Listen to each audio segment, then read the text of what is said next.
Project BAD o Barangay Ayaw sa Droga ang inilunsad ng Inayawan PNP sa Barangay Bulacau, Pardo, Cebu City.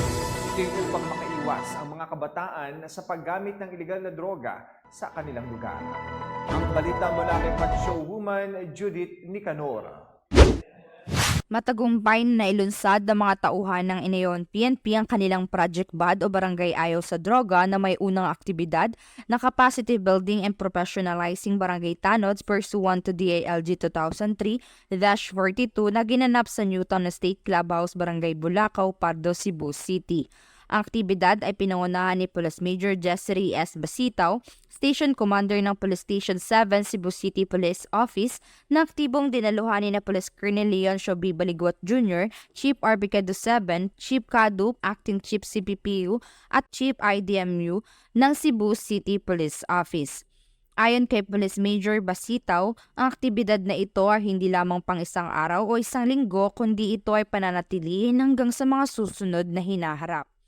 We have this series of events. Sa pagkakaroon lang, we focused on the barangay tanods and professionalizing them and equipping them with knowledge on how to go about being first responder sa barangay level. And it's a sustainable program nga dili lang karong nga semana or karong buwan na, continuous activity siya.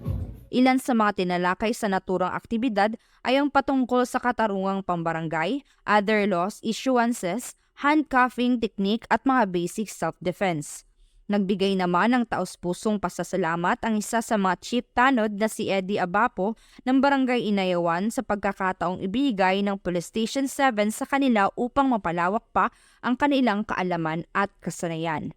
Napasalamat po sa activity nga nahitabo karon sa mga barangay kay kini makahatag og natutulungan guidelines sa mga aktwang mga BP. Ang dedikasyon ng Inayawan Police Station 7 Cebu City Police Office sa kanilang tungkulin ay nagpapakita ng kanilang matinding pagmamalasakit sa kapwa at sa komunidad.